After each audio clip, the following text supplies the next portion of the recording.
Hello, good afternoon, good evening to everybody. We're just coming up to a minute before start time. We just have gone live on air. Just wanted to give everyone a chance to know that they're logged in. Let us know if there are any issues with the picture or volume, so we can sort that out before we get started.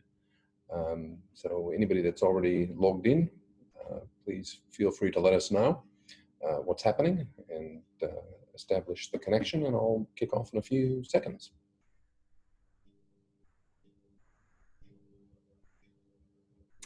All right, I've just been given the thumbs up, so we'll get underway.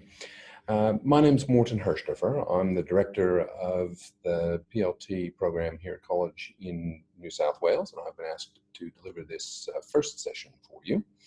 In response to student interest, we've decided to put this program together. It's the very first one of these that we're doing. So please bear with us if we stumble and fumble a bit along the way.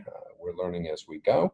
And please tell us at some point afterwards what your experience of it was, so that we know how to change it, what we can improve, what the level of interest is, how helpful and useful it was, things like that.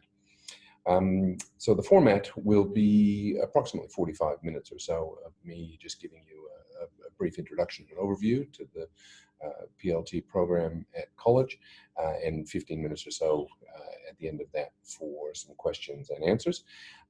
From what I understand, the way it works is you can type your questions in as we go along, so please feel free to type away, send all your questions to us as we go, and then we'll get to them at the end and hopefully have a chance to answer all of them for you. So they've given me the slideshow to do, so I'll push some buttons from time to time. So there you go, that's just a map of Australia. Obviously you can see all the capital cities where we have our physical campuses. So we run our program in all those places. A key feature of our program is that while a certain amount of our material is national in focus, in every jurisdiction where there are local differences, such as criminal law and property practice and things like that, we have our local materials are produced by local practitioners in each jurisdiction. So if you're in Brisbane, you'll be learning Queensland property law. If you're in Perth, you'll be learning the Perth criminal law, etc. Very much designed towards local law, local custom, local practice being taught by local practitioners. In addition to the programs we run in the capital cities that you can see there, we also have programs in Canberra and in the Northern Territory. We do a course in London every year. We have regional courses throughout Queensland, and we're hoping to trial some regional courses in New South Wales later in the year here as well. So just moving through the slides. Look, most of this stuff you already know, but just to recap, if you want to be a lawyer, you get your law degree. Most of you are presumably concluding your studies now in your final or penultimate years, I imagine. You'll get your LLB or your JD, or if you're going through a local practitioner board course, like we have here in New South Wales through the LPAB, you get your qualifications that way. Then you come to the college to get your GDLP, Graduate Diploma of Legal Practice. Once you've satisfied those requirements, you can apply for the admission to the Supreme Court in your state. Every admitting authority delegates responsibility for that function to a law society or similar admitting authority institute. And you are issued a practicing certificate every year through that body. It's quite different to being admitted. It's a two-step process. You get admitted, then you get your practicing certificate. And it's a requirement of your practicing certificate, wherever you're in practice, that you, every year, you have to undertake some professional development, and I'll talk a little bit more about that shortly. So just very briefly, the question we're often asked is, well, what exactly is practical legal training? You can see all the things on the slide there. Essentially, and quite importantly, it's not simply learning, and we don't teach you and assess you again on the things that you've done at university. We assume that you know all that. We treat you as essentially lawyers. You come to us fully formed on the theoretical side of things. Basically, your whole time at university, you're being taught how to think like a lawyer. That is the fundamental skill you're learning. That's what you'll possess that others don't. That's what you'll need to bring with you into practice. But you'll probably have had very little exposure to the actual practice of law. So we teach you how to take that theory and knowledge and critical analysis that you've picked up along the way and tell you how to actually use that when you're writing letters to clients and going off to court, drafting documents, etc. So it is, as I said, a requirement for admission in all states. It prepares you for practice, and quite importantly, the two key points on this slide, as far as I'm concerned, are that it's the start of your legal career. A fundamental miscalculation and mischaracterization that I see our students make sometimes, and it takes a while to get them, for us to change their thinking on this, is you don't think of it as the end of your study. Your study finishes at university. Once you get to us, you're actually in practice. You've taken those first steps into practice. We deal only with the practical skills that you need to know. So you really should think of it as the start of your legal career, not the end of your academic study. That sounds simple and almost trite, but it is a difficult concept for some people to get their heads around after 5+ years at uni, to actually start thinking like a lawyer and stop thinking like law students. And most importantly, it is not, I don't think it's ever been, it certainly isn't now, a ticket box exercise. Employers expect you to show up on the first day of a job ready. You need to be able to hit the ground running. You need to have the skills that you'll be learning with us. There is no more learning on the job.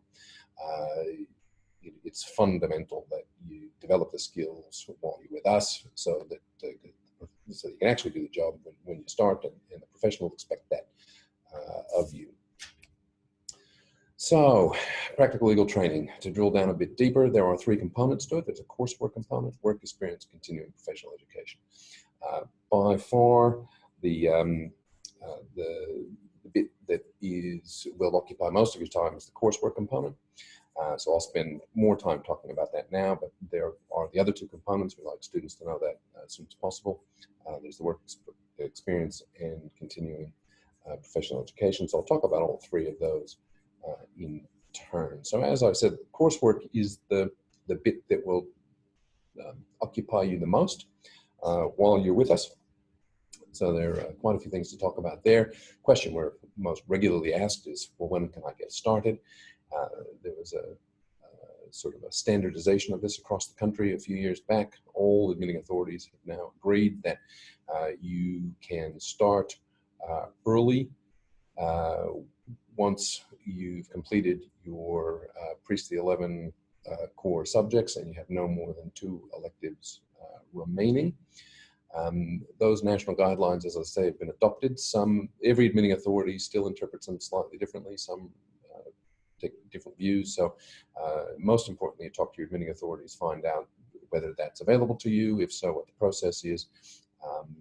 Because it often requires an application and some evidence to be provided so that they can be satisfied that you are in fact in a position to start early, and then they would grant you the permission to do that. Now, I'll apologize in advance for this slide. It breaks every rule of PowerPoint presentations. The type is too small, it's way too dense, too much information, but we've put all this here so it's all in one place, and I'll just talk briefly to it. So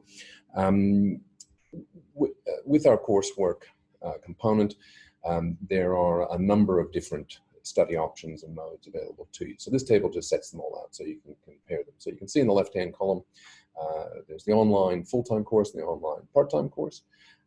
They're identical, save for the fact that the part-time course is just run at half speed. Other than that, everything is the same, and they are far and away the most popular courses that we offer, the most possible study mode. We have an online evening course that we run in New South Wales, and an online and a full-time on-campus course that we run in New South Wales. I think we've had the online course in some other jurisdictions. I think we're currently doing it in Queensland, but as far as I know, that's only available in those 2 states, although we might be doing it in WA. Again, if you ask me a question about that, hopefully I'll have some clarification by the time we get to the end. So you can see the duration of the coursework component. For the full-time online course is 15 weeks, part-time course, as I said, 30 weeks. Same course at half speed, same for the evening course, and the on-campus course runs to a full-time pace, 15 weeks. So moving over to the next column, attendance. All three of the programs other than the evening online course start with a 5-day skills week intensive. So that's the part of the course where you're physically present at our campus or at some regional area. And we do all the skills workshops and things that you can't do online. Really the skills that are best learned in a room with other people, like interviewing, advocacy, negotiation, dispute resolution, writing and drafting, things like that. So it's a fairly full-on week of workshops, generally in size of about 15 to 25 students or so. So you're getting a full workshop experience with a lecturer taking you through very little talk and instruction, mostly just setting up some concepts, introduction to various skills, and rolling up your sleeves and having at it. So interviewing clients, going to court, doing cross-examination, evidence in chief, negotiation, those sorts of things. So that happens during that skills week at the beginning. In the evening course, those are done spread out over evenings, so whole day workshops will take 2 or 3 days to do during the evenings in the first half of the course. So you can see it varies from state to state, approximately 12 to 15 evening classes spread out over the first portion of the course to get that workshop experience. And the on-campus course also starts with the 5 days at the beginning, but then the rest of the course is undertaken physically present 3 days a week from 9 to 3. So the far right column, assessments, are the same in all the courses, and I'll give a little bit more detail about that shortly. But essentially, the assessments are done orally. They're completed online. So once you've attended the skills week at the beginning of the course, or the series of workshops in the evening course, there's no requirement for physical attendance. Again, everything else is done in the online environment. And I'll give a little more detail about that, as I said, shortly. An important thing in relation to assessments is that there is no assessable group work. We know that students hate that. We don't have any of your assessments tied into any work that you've done with other students. Now, there are some bits of the course where you will work collaboratively with other students. Again, I'll talk about that in a moment, but none of that is assessable. So as far as assessment goes, you will rise and fall entirely on your own efforts. All right, so drilling down a bit deeper, there are 5 compulsory subjects, and then there are 2 elective subjects that you'll choose from the 8 that you can see on the screen. You do this at the time you enroll, so it's all just done before you start. And the assessments are done, as I said, online, similar to Skype. We use a platform called WebEx, and there are sessions on that for 4 of the 5 compulsory subjects. You can see them listed there. The lawyer skills subject, for the most part, is completed by your attendance during the first week. There's some aspects of that that continue on through the course, like writing and drafting, as you'll be writing letters of advice to clients and letters to other solicitors, and drafting documents and the like, but it's not separately assessed anywhere along the line. Simply attending during the first week and participating in all the activities is the only assessment in that subject. So there will be 4 oral assessments in the other 4 core subjects, and then currently the elective subjects are done orally as well, but not on the WebEx platform. They're done over the telephone because they're not as substantive as the other core subjects. There are fewer tasks that you submit and fewer aspects that you'll be assessed on, so they can be done in a shorter teleconference at the end of the course. So before we get on to work experience, just to round out some more detail on coursework. At the heart of our program is to simulate practice as best we can, so that you get the experience of what it's actually like to be a lawyer. So as in practice, just about everything that you do in the course starts with a file landing on your desk. And you open the file, and all of our files follow a similar pattern. There will be a memorandum of instruction from your supervising partner or senior associate, just advising what sort of a matter it is, who we act for, where we're up to in the proceedings, what needs to be done next. Here are all the documents that you need to do it.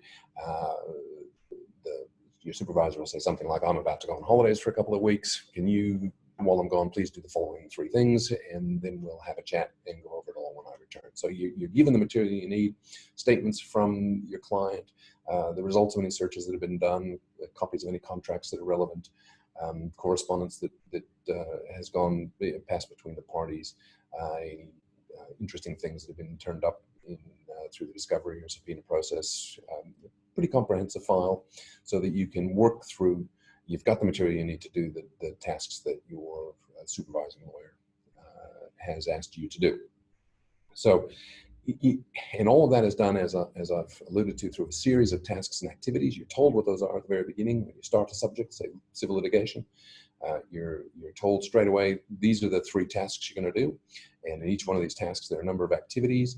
Here's all the material you need to do it. We give you essential resources, additional resources, links to all the forms and legislation and everything else you might need, journal articles, whatever will help you do it. We're not interested in you spending your time going and finding stuff.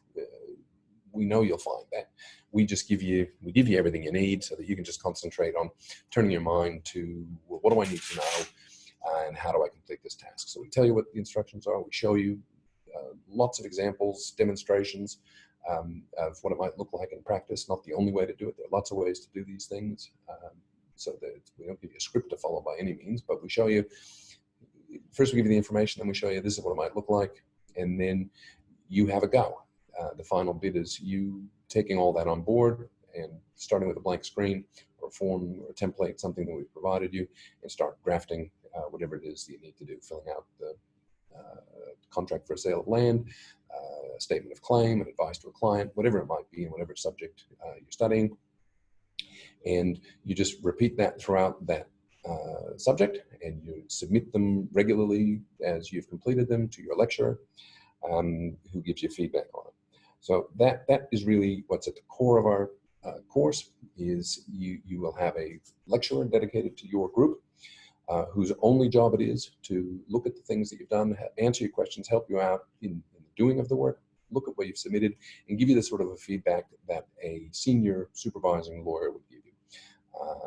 That's effectively your lecturer's role, is to be a senior lawyer who's taken you under the wing to show you the ropes. Better you learn it from us than having to try and pick it up on the job, where real clients and real money are on the line, and supervising lawyers might say unkind things to you. So our job is to support you through that process, give you the feedback that you need, tell you what you did well and why, tell you what could be done better and why, give you another opportunity if necessary for you to submit the work until it's at a competent level, and then you've satisfied the requirements for sitting the assessment.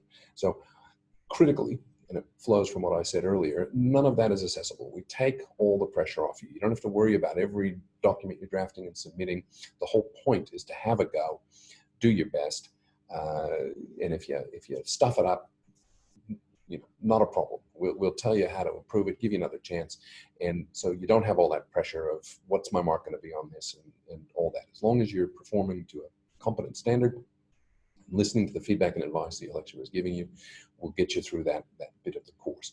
Then you're ready to sit your oral assessment, and because you've gotten all that feedback and you've been closely in close discussions with your lecturer throughout the process, that frees us up to then assess you on higher level conceptual things. You won't be grilled on or cross-examined on why you put this in that paragraph of your statement of claim or anything like that, because you've already had that feedback and tuition. That frees us up to ask you questions just to get into your mind, make sure you understand, let us understand why you did what you did. Explain to us your thinking. because that's what we need to know more than anything, is that you are thinking like a lawyer, you're doing what lawyers need to do, and you've given it some thought. You understand the principles that are involved. You know how the various activities hang together, how the whole subject hangs together with other subjects. And it really very much is a conversation. There's no point in us having you write essays or sit exams. You're never going to do that in practice. That's not a good way for you to learn. It's an even worse way for us to assess what kind of a lawyer you're going to be. What you're going to be doing plenty of in practice is sitting down with your supervisors and going through file review sessions. And we'll be asking the questions they're going to ask you. Who's our client? What are they after? Do we have all the documents and instructions that we need? What's our preliminary view on the advice? What more do we need from them? What if we find out that the situation is slightly different? How will that change the advice we're giving them? What are the ethical ramifications and implications that arise from this sort of a transaction in this kind of a practice area? So it is very much a conversation. It's a learning activity as well for you. It's not an interrogation by any stretch. So that's what really goes into our course. That's what you're going to be spending most of your time doing. Now, I did mention collaboration a moment ago. Some of our activities, not many, but some of our activities are collaborative in nature. There are a couple of reasons for that. One, it's a requirement. The admitting authorities all say working in teams, getting along with your colleagues and being able to work on projects is a very important skill to have. You need that as a lawyer. So it's a requirement that we have you do some activities like that. But secondly, and more importantly, there are certain practice areas where it's essential. Most of the bits of our course where you're going to be working collaboratively with other students are in the ethics and professional responsibility subject, because we want you talking about ethical issues with each other, getting into the habit of asking others, what do you think about this particular thing? Can we act for this client? Should I follow the instructions I've been given? Am I exposing the client or the firm to risk by doing this, and that sort of thing? So again, none of it's accessible, but it gets you talking to other lawyers about things lawyers need to be talking to each other about. All right, that's probably enough for a presentation such as this on coursework. If you have any particular questions, let us have them, and we'll get to them at the end. So I'll just move on to work experience now. So as I said, work experience is another of the three components. It's a very important one, but it's not the major, not the main one that you'll be interacting with college on. It's the last vestigial remains of the old Article Clark system. And the idea is that one of the best ways to learn how to be a lawyer is to actually go out there, be in the profession, following lawyers around, sitting in on conferences, going to court, etc., watching and learning.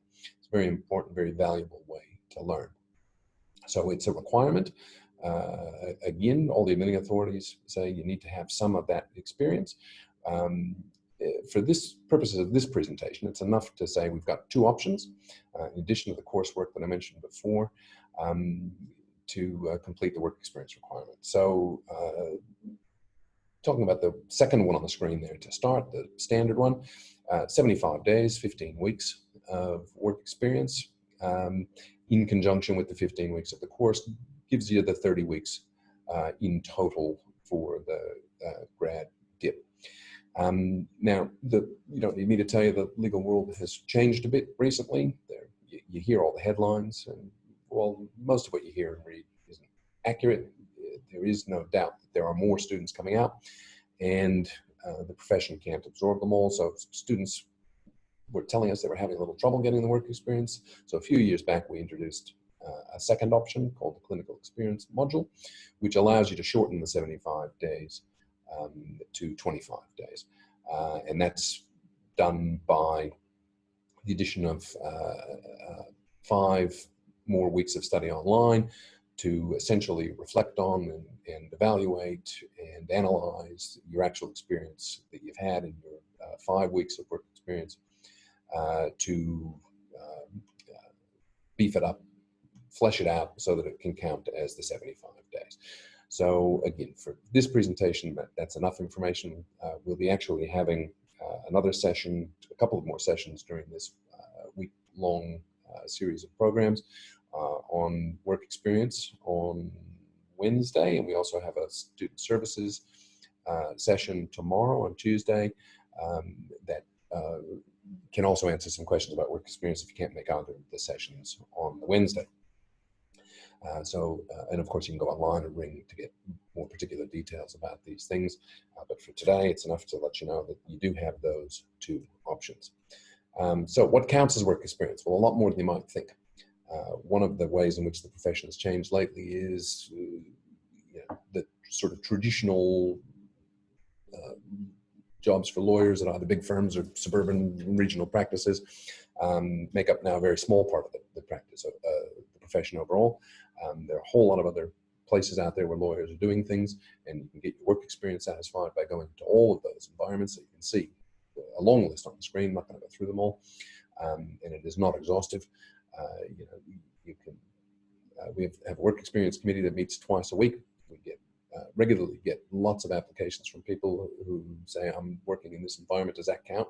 And we'll have to look at it and make a determination and find another way that students can go out into the workforce and get the sort of experience that they need to get. So lots of things count. You can see all sorts of things there, tribunals, and courts, community legal centers, etc. All right, so where do I find it? Well, there are lots of ways to find the work experience if you haven't already got that lined up or haven't turned your mind to it yet. The best resource for you is our College of Law Jobs Notice Board, which is on our website. The profession now knows that when they're looking for work experience students, they just come to us. We have a steady supply for them. If they advertise positions, they're going to get 1,000 applications that they don't want. They'd much rather us just post it on our board.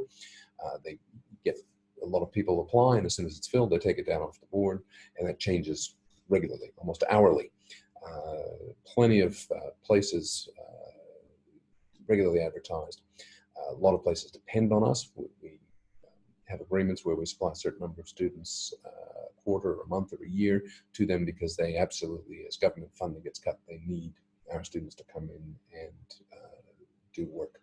So no shortage of that. You can see all the other sorts of places as well. Again, that's not an exhaustive list. I can tell you, even with large student numbers, even with a profession that some would say isn't growing fast enough to keep up with them, our experience overwhelmingly is that our students are quite successful in getting the work experience placements. Very rarely do we have students that struggle in that regard.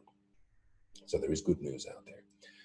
All right, now some important detail about work experience is that you can, let's assume you do the 75-day option, you can actually accrue up to 60 of those days while you're an undergrad. You can go count back 2 years before you start our course. So if you're getting close to doing our course the next year or two and you've done some work experience now, or you have an opportunity to work in a CLC or a clerkship somewhere, that will count. It's very important, though, that you follow the steps. You get the placement approved, ideally before you start. If you've already done some, you can certainly get it approved retrospectively. And then you also need to get your declaration form in. You want to make sure you get that in as quickly as possible. It would be a tragedy if you went in a flurry to get yourself all your documents in before admission. You went back to somebody that you'd done work experience with a couple of years previously and found out that they've retired, moved away, died, in a coma, whatever it might be. We've seen it all, and you can't get your form signed. So you want to get all that approved and documented as you go. So that's money in the bank for you. You don't have to worry about it, and it won't provide a hiccup at the end when you least want it. All right, now I also mentioned CPE in the context of it being a requirement. Because it's a requirement every year to renew your practice and certificate, we're required to have you do 10 units of it. If you've done some already through a law society or a workplace, and it's a recognized and approved provider, you can get credit for that. If you need to do top-up, do some or all of your CPE, you can do that through the course. There's no additional charge. It's inbuilt into the course.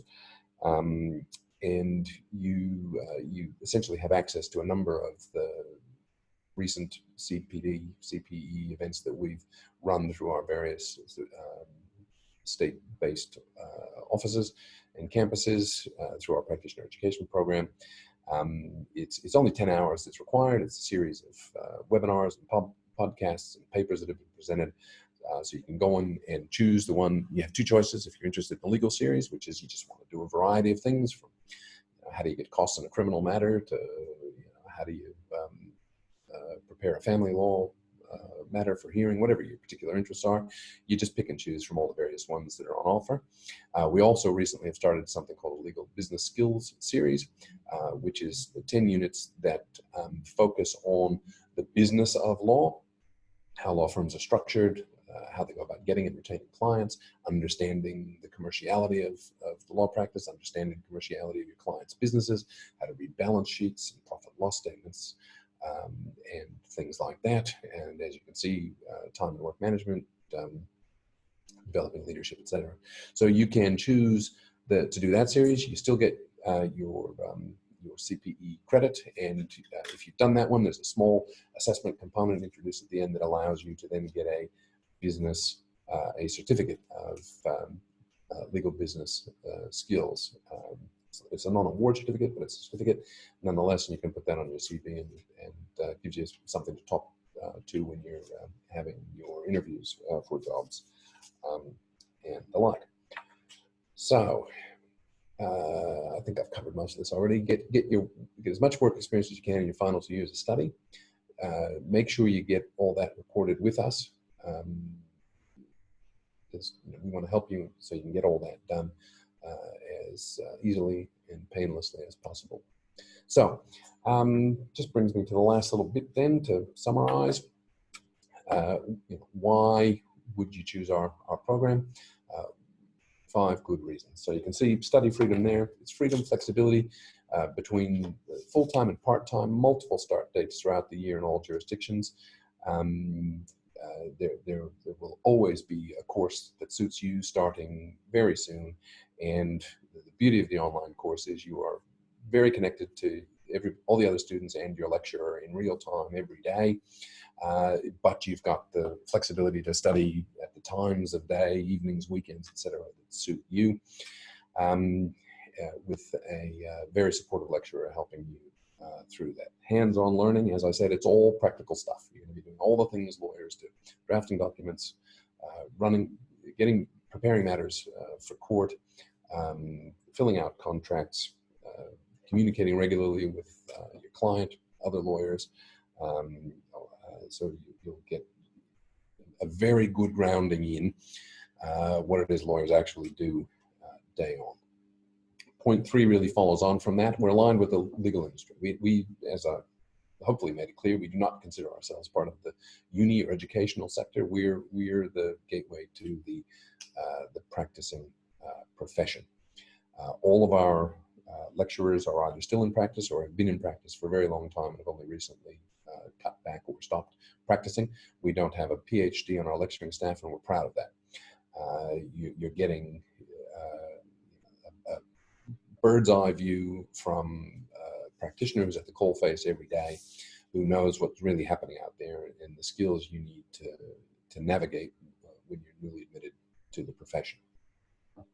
In terms of lecture support, as I said, our lecturers have one job, and that's to be available to you all day, every day, to assist you with your progress through the course, and to provide you the valuable feedback that you need, and to really make sure you're learning the bits you need to learn. They're sinking in. It's deep learning. You're not going to be leaving with just a piece of paper that says, I can be a lawyer. You're leaving with the full suite of skills and tools that all lawyers need every day on the job. The feedback that you get from your lecturer comes in a variety of forms that suits the lecture style, your style, the particular activity that you've done. There's audio feedback, video feedback, track changes and marked up documents, comments put onto documents. And many of our lecturers, can't make a guarantee across the board, but many of our lecturers will quite happy for you to ring, or they'll just pick up the phone and have a yarn with you. You develop quite a close relationship with your lecturer throughout the course, and they will use a variety of means to talk to you about your work, go through it with you. As I said before, point out what you did really well, point out what could be tightened up, so that you can be the best possible lawyer when you finish.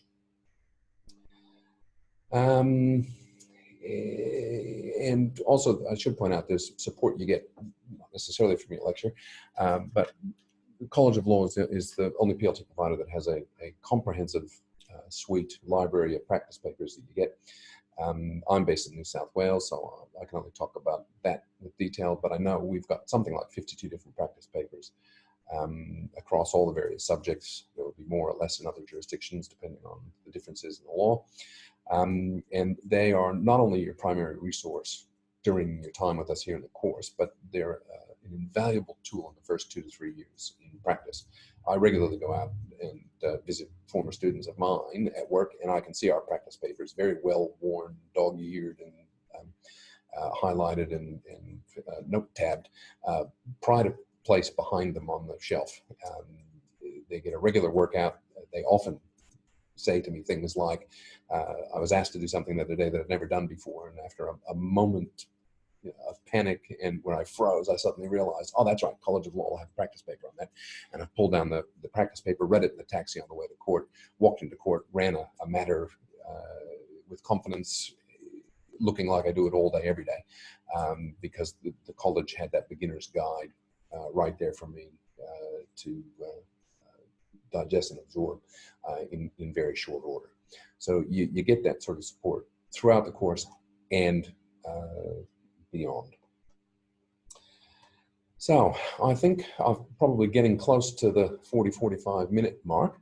So look, I'd love to sit here and talk all day.